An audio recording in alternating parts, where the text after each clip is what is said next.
फरमाया कि और कुछ नसीहत फरमाइए, कहा माँ की खिदमत कर। फिर फरमाया कि और कुछ नसीहत फरमाइए, तो कहा माँ की खिदमत कर। उसके बाद फरमाया और कुछ नसीहत फरमाइए, तो कहा बाप की खिदमत कर। 3 दर्जे माँ को दिए, तो 1 दर्जा यानी 3 के बाद बाप का फरमाया कि उनकी खिदमत कर। इसमें बाज़ लोग शुबे में पड़ जाते हैं कि माँ ही सब कुछ है, बाप नहीं है। नहीं, बाप का मकाम है, माँ का मकाम, दोनों अपनी जगह है। बाप का मकाम ये है कि बाप क़व्वाम है, बाप के अंदर रौब रखा गया। अल्लाह ताला ने बाप के बारे में फ़रमाया कि वो घर का हाकिम है। उसको मकाम जो दिया गया वो अलग अंदाज का है। अगर घर में बाप नहीं है, घर उदास है, घर के अंदर रौनकें नहीं है। माँ है लेकिन घर के अंदर ईद में बाप नहीं है, खुशी वो नहीं है जो हमेशा महसूस की जाती है। बाप सफ़र में है, नहीं आया, और ईद आ गई, तो आप देख लीजिए ईद के अंदर बाप कितना ना होने का एहसास बच्चों को होता है।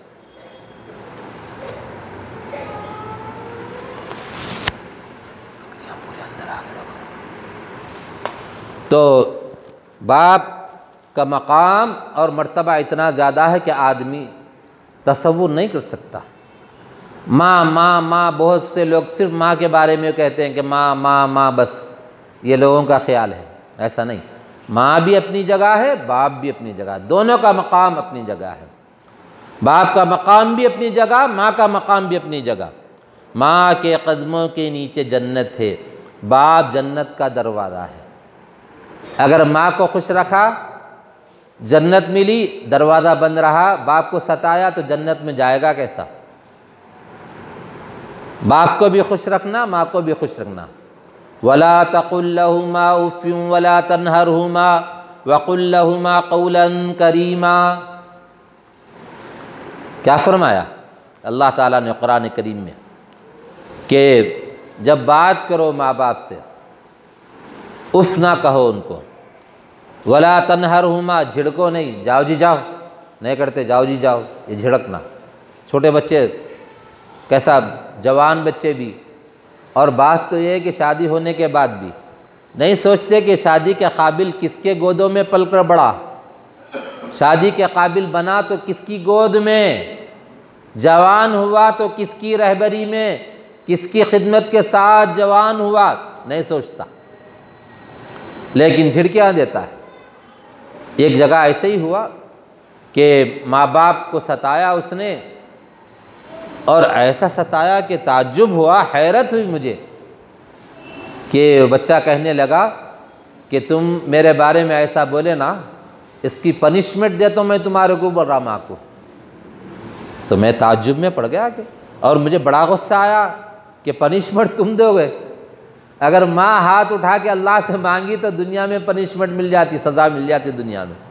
हाँ, माँ बाप को सताने वाली की सज़ा दुनिया में बराबर मिलती, जब तक सज़ा ना मिले वो दुनिया से नहीं मरता। हाँ, एक मर्तबा एक नौजवान शादी के बाद ज़रा ज़्यादा वो रहता ना कि जवानी का जोश रहता, शादी हो गई तो बस ख्याल रहता कि बेगम के दीवाने बन गए, बेगम के हर बात मानना। शरीयत में भाई बेगम के हुकूक़ भी अदा करने का हुक्म है ना, वो तो हुक्म है, लेकिन हर एक का तरीक़ा बता दिया गया, अहकाम बता दिए गए। बीवी का हुक्म बीवी के साथ, माँ का हुक्म माँ के साथ, बाप का हुक्म बाप के साथ। और बीवी के जैसे ही थोड़े दिन हो गए तो बीवी के दीवाने हो गए। दीवाने होने के बाद घर में सास ससुरे रहा करते थे। अब घर में जब रहते हैं तो कुछ ऊंच नीच तो हो ही जाता है। जिस घर में ऊंच नीच ना हो उसके बारे में सोचना पड़ता है कि ऊंच नीच क्यों नहीं हो रहा। हो रहा तो समझना कि चल रहा, अच्छा ही चल रहा, समझ। 4 बर्तन मिले और आवाज़ ना आए, हो सकता है ऐसा? आवाज़ ना आए, अगर घर में खाना पक रहा और आवाज़ नहीं आए तो कुछ तो ऐसा नहीं हो सकता। ये अगर लकड़ी से पका रहे तो धुआं तो निकलता कम से कम। अगर भगोना है, अगर आजकल कुकर का दौर है तो सीटी तो बजती कम से कम, कुछ तो होता ना। बिल्कुल नहीं होता ऐसा नहीं है, होता है कुछ ना कुछ, और होना भी चाहिए। इंसानों के अंदर तो ऊंच नीच होती, किसी का ख्याल अलग रहता, किसी का ख्याल अलग रहता। पराए घर की बच्ची आ गई घर में, वह माहौल अलग, ये माहौल अलग, दोनों जगह का माहौल बिल्कुल अलग है। तो ऐसे हालात में कुछ ना कुछ ऊंच नीच होना वाजिबी है और होता भी है, होना भी चाहिए, लेकिन ज़्यादा नहीं होना। ज़्यादा होना नुकसानदेह है, बिल्कुल नहीं होना ये भी सही नहीं है, होता है कुछ ना कुछ। तो बहरहाल वो घर के अंदर कुछ हुआ तो शादी के नए नए क्या करती दुल्हन, मियाँ को पूरा अपना गिरविदा बनाने की कोशिश करती, अगर होशियार है तो। अगर होशियार नहीं है तो बेचारी वो अलग ही रहती। वो आदमी को, लड़कियों को सिखाना, बताना, बेटा देखो शौहर की खिदमत करना, सास ससुरे की खिदमत करना, घर में जो मेहमान वगैरह आते, जो महरम हैं, गैर महरम नहीं, जो महरम हैं उनकी खिदमत करना पर्दे के साथ। तो ये बच्चों को सिखाना। और बाज़ बच्चियाँ ऐसे होते कि नहीं हम आज़ाद रहना चाहते हैं, हम अकेले शौहर के साथ, बच्चों के साथ। शरीयत भी इसकी इजाज़त देती, अपनी जगह है, लेकिन अगर ऐसा ही करेंगे तो फिर दूसरे तरीक़े से भी फिर रोक लगती है। एक दूसरे को समझ के गुजारने का नाम ज़िंदगी है। तो वो नौजवान रात में आया तो घर में कुछ हुआ था, तो वो कहने लगी देखो जी मैं बहुत तंग आ गई। बोले आपके मियाँ से, आपके जो वालिद मोहतरम हैं, जो मेरे ससुरे हैं, बहुत तंग आ गई मैं उनसे। अब उन्होंने मेरे को दम कर दे रहे, बोले परेशान हूँ मैं, या तो उनको रखो या तो मेरे को रखो। अब वो ऐसे वक्त में बोली, वो औरतों को मालूम रहता कब कौन से वक्त में घेर डालना। हाँ, ज़्यादा गुस्से में कब रहते हमारे हजरत, उनको सब पता रहता। अगर कोई चीज़ मनवाना रहे तो कैसे वक्त में मनवाना वो भी मालूम रहता उनको। तो बहरहाल घर में आते गुस्से की हालत में, थके मांदे ऑफिस से आए परेशान, आते ही बोले, अब गुस्से पे और तेल छिड़क दिए, छिड़कते और गुस्सा आया तो बोले कि भाई देखो अब आप बहुत हो गया घर में, आप जाइए कहीं और रास्ता देख लीजिए। उन्होंने बोले ठीक है जा रहा हूँ बेटा, जा रहा हूँ, निकल के चले गया। जब दरवाजे तक पहुँचे तो सर्दी का ज़माना था। बेटे के दिल में ख्याल आया भाई जा तो रहे लेकिन बाप ही है मेरा।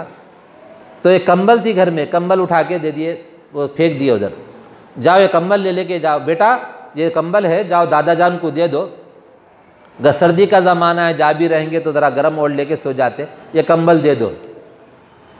बेटा कंबल लिया, लेके कंबल बीच में से फाड़ने लगा उसको। तो बाबा को गुस्सा आया, यानी ये बच्चे के बाबा को गुस्सा आया कि मैं बोला कि दादा जान को दे दे तो ये कंबल फाड़ रहा तू। तो बोले क्यों फाड़ रहा है, वैसे ही दे दे। नहीं अब्बू, ये इसलिए फाड़ रहा हूँ जब मैं आपको भगाऊंगा ना तो ये आधा टुकड़ा आपको दूंगा बोल के। अल्लाह ताला दुनिया में बता देते, देखिए आप, दुनिया में बता देते अल्लाह। छोटा बच्चा था, समझदार नहीं था ज़्यादा वो, लेकिन अल्लाह ने उससे ज़बान से कहलवा दिया। एक वाक़या ऐसे ही, बेचारा बाप घर में रहा करता था, शादी हुई, अच्छा रिश्ता ढूंढ के लाए। अच्छा रिश्ता बोले तो हम ना क्या करते मालूम, माल देखते, माल नोट कहाँ से आती, हलाल कमाया हराम कमाया, कैसा कमाया वो मतलब ही नहीं है उसको, नोट कैसा आती वो देखना, तरीक़े उसके भी। कुछ नहीं तो नहीं भाई बच्चे के लिए एक गाड़ी दे दो बस से। हम कई को बच्चा दे कमाता, बच्चा बिल्कुल माजूर है, हिजड़ा है बच्चा, क्यों कमाता नहीं, भीख मांगते फिरते रहता, जो ससुराल में भीख मांग रहा। बोले कि 2 पहिए की नहीं भी 4 पहिए की गाड़ी दे दो भाई, ज़रा फर्नीचर दिए तो अच्छा वाला दो, ज़रा थोड़े दिन तक चले वैसा।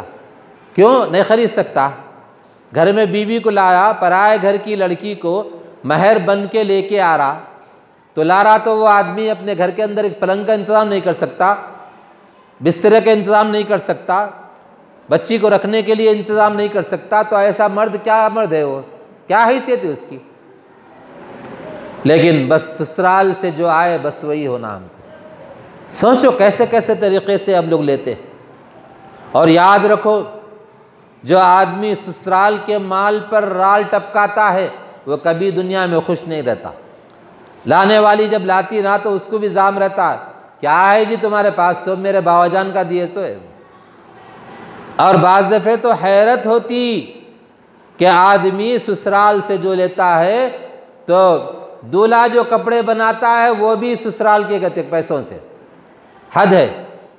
और फिर दूल्हा नहीं, दुल्हन की अम्मा, बावा, भाईना, भाया सब कपड़े बना रहे। क्या फ़कीरा हैं ये? जाके भीख लाके जो है ससुराल से सब बना रहे कपड़े। सोचो कुरान में अल्लाह ने क्या कहा मर्द के लिए, अर्रिजालु क़व्वामून अलन निसा, कि मर्द कव्वाम है, औरत पर हाकिम है, जिम्मेदार है उसका। क्या जिम्मेदार होते हुए क्या भीख मांगता? हाकिम होते, बादशाह होते, भीख मांगता ससुराल में जाकर। और लोग मांग रहे, खा रहे और चौथी कर रहे उसमें, और घर के अंदर जो है वलीमा भी उसी पैसों पे कर रहे। अरे ऐसी ज़िंदगी पे तुफ है, अल्लाह की लानत है ऐसी ज़िंदगी पे जो आदमी ससुराल के पैसों से वलीमा करे। और चौथी रंगों से खेल रहे, होली खेल रहे घर के अंदर। चौथी बोले तो क्या, मेरे को एनटीआर नगर में आने के बाद पता चला कि चौथी क्या होती है। बहुत पुरानी बात है, जब एनटीआर नगर नया नया था, लोग इधर से उधर भाग रहे और रंगा डाल लेते भाग रहे। तो मैं सोचा कि भाई आज होली वगैरह तो नहीं है, ऐसा क्यों कर रहे? बोले कि नहीं वो सब शादी हुई थी, आज चौथी है, बोले रंगा डाल ले रहे। अरे सोचो अल्लाह के रसूल का तरीक़ा क्या है। और दावे बड़े करते हैं, फ़िदा हुआ अबी व उम्मी, मेरे माँ बाप आप पर फ़िदा, आप पर कुर्बान, सरकार दो आलम सल्लल्लाहु अलैहि वसल्लम।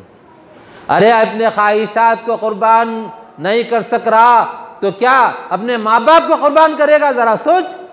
ख्वाहिशात को कुर्बान कर, पहले अपने ख्वाहिशात को छोड़ दे, और अपने ख्वाहिशात को छोड़कर अल्लाह की मर्ज़ी के मुताबिक ज़िंदगी गुजार।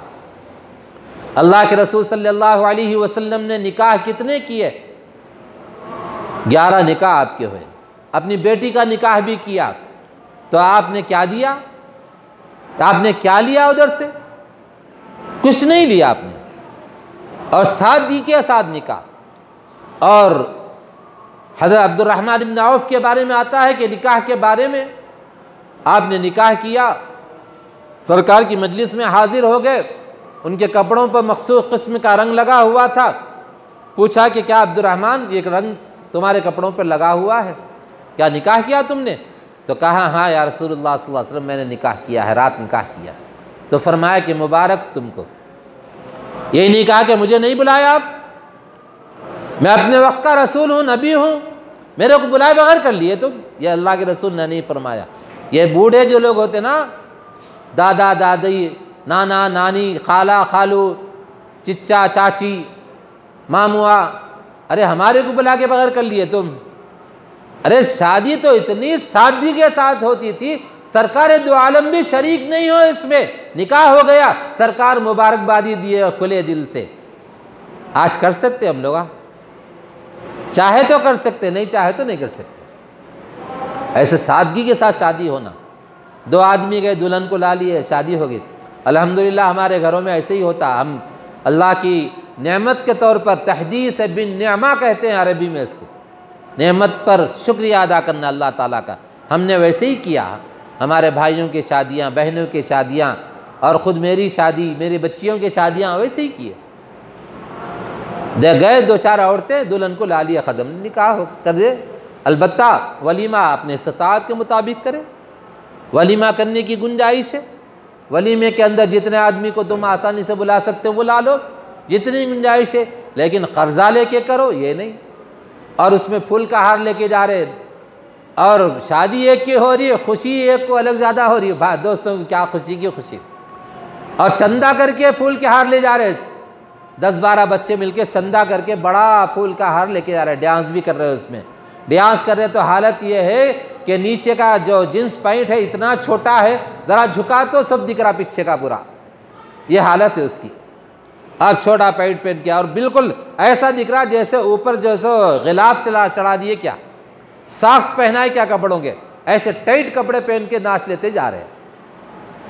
अरे इस्लामी तरीक़ा है, शरीयत इसकी इजाज़त देती है। ज़रा सोचो, गौर करके देखो नौजवानों, अल्लाह को राज़ी और खुश करने के जो काम है, और बाज़े काम ऐसे होते हैं ज़िंदगी में एक आध मरतबा ही करना पड़ता है, बाद में वो काम दोबारा नहीं आते। शादी का मामला है, शादी एक ही करता है ना, बार बार शादी नहीं करता।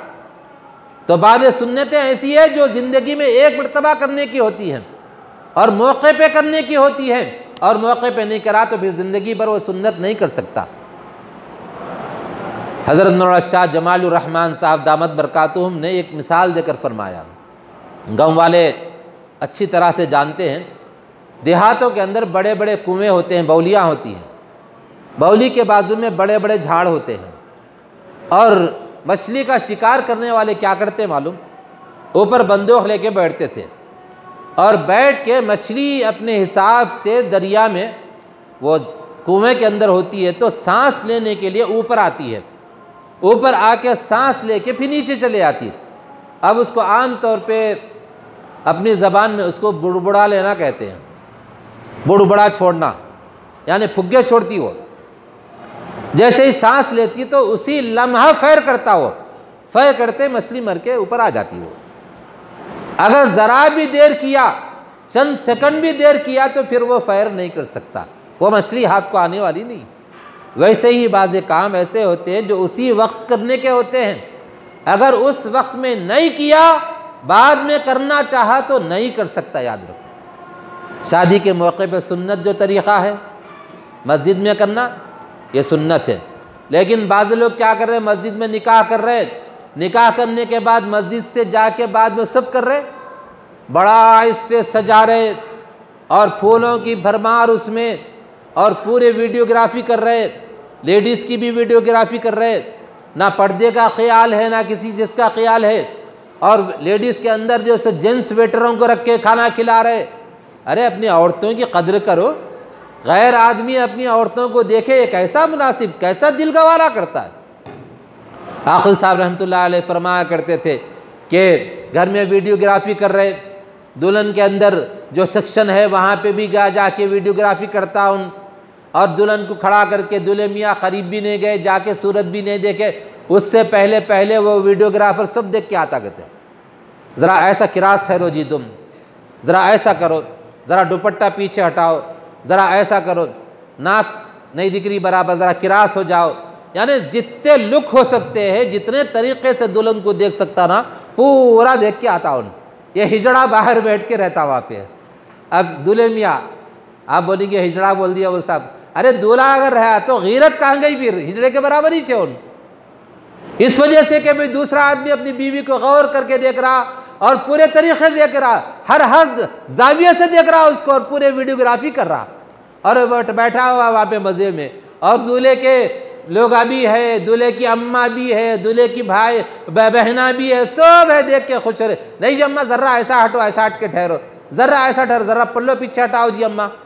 क्या है ये, तमाशा बना है, तमाशा। गैर आदमी आके देख रहा घर के अंदर और वीडियोग्राफी कर रहे, और वो ऐसे चीज़ा है जो हमेशा रह जाते हो। बाज़ दफ़े क्या है, प्रूफ के लिए, चलो भाई गवर्नमेंट से पैसा मिलता, चलो शादी की जो स्कीम है, शादी मुबारक की कुछ पैसे लेना है, एक आध फ़ोटो होना, वो तो अलग बात है। हाँ, तबलीग करना है तो अलग बात है, क्या उससे क्या तबलीग होती है वहाँ पे। बाज़ लोग तो ये है कि गैरों के साथ बीवी को खड़ा करके फ़ोटो ले रहे, गैरों के साथ, ऐसा भी देखा गया। अरे गीरत कहाँ गई, ज़रा सोचो, मर्दानगी कहाँ गई। अर्रिजालु क़व्वामूना जो का कुरान में कहा गया, हाकिमाना जो अंदाज था वो किधर गया। ज़रा हिम्मत करना, ये चीज़ों को रोकना, ख़ुद भी रुकना और बड़े लोग रोकना। अभी गुज़िश्ता जुमा में मैं यहाँ नहीं था, यहाँ करीब में एक मस्जिद में, वहाँ पर इमाम साहब बीमार थे तो मैं जाना ज़रूरी समझ के गया था। तो वहाँ पे माशाल्लाह बहुत से लोग हाथ उठा के वादा करे कि मैं जोड़े की रकम नहीं लेता बोल के।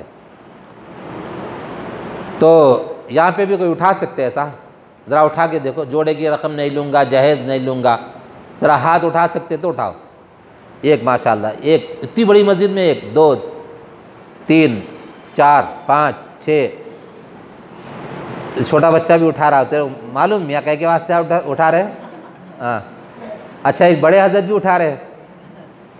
अब उन्होंने वहाँ पे भी एक साहब उठाया ऐसी, तो मैं बोला हजरत तुम्हारा तो हो गया ना, आप कहीं को उठा रहे। तो नहीं, मेरे बच्चों के वास्ते नहीं ले। तो मैं बोले ना, मैं बोला बहुत सही बोले आप, तो बच्चों के वास्ते नहीं लेना है। तो मैं बोला बच्चों के वास्ते नहीं लेंगे, लेकिन पहले ले लिए से क्या करते हैं पूछा मैं।